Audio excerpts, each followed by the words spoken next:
Mga higala ni adto lang mga niaging adlaw, ako na inyong suon kauban ang dawatan sa Presidential Communications Office ng Department of Social and Welfare Development, apil po ng DOLE, apil ng TESDA, Department of Agriculture, ug uban pa nilibot sa lain-laing munisipyo sa Siargao del Norte, diya sa Siargao, aron makahatod og tabang sa mga kaigsuonan natong labihang naapektuhan sa pandemya.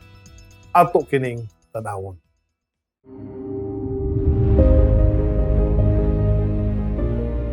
Subay sa Executive Order No. 137 o ang Accelerating and Harmonizing Aid and Humanitarian Operations of the National Government During Disasters and Emergencies nga gipirmahan ni Pangulong Rodrigo Roa Duterte niadtong May 24, 2021 ang mga ahensya sa gobyerno sa pakigtinabangay sa Presidential Communications Operations Office, Office of the President, Department of Social Welfare and Development, Department of Health, Department of Labor and Employment, Department of Trade and Industry, Technical Skills and Development Authority, Department of Agriculture, Department of Information and Communications and Technology, ug Philippine Charity Sweepstakes Office.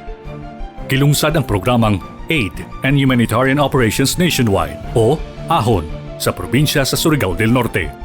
Gibisita sa mga ahensya ang lungsod sa San Benito, Santa Monica, Burgos o General Luna sa Siargao del Norte, sugod niadtong Hunyo 9 hangtod Hunyo 11 ning tuiga. Kuman nga naapa gihapon ta sa pandemya COVID-19. Atong nasaksihan ang realidad nga lisod gyud ang komunidad ug matag pamilya kung walay panginabuhi ang atong katawhan.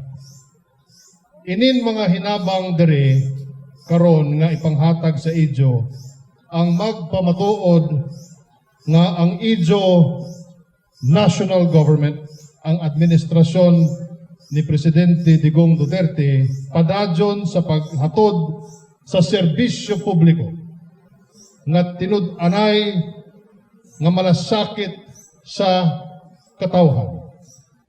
Sigun kini sa giingon ni Presidente Rodrigo Roa Duterte nga bringing the government closer to the people.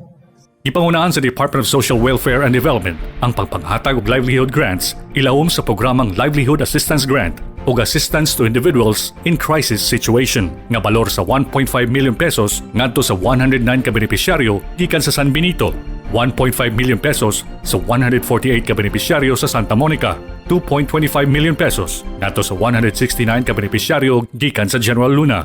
Ug naghatag usab ang DSWD og tabang pinansyal ngadto sa 100 ka residente gikan sa Burgos nga nagkantidad sa 300,000 pesos.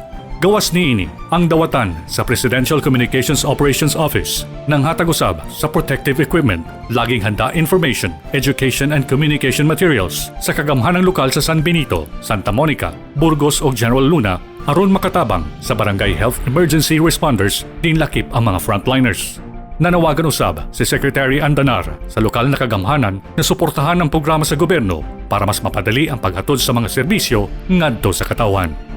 Sa ni Presidente Duterte o sa pahagi po ni Senador Bongo, tinuray ang malasakit o pagtabang sa atong katawan.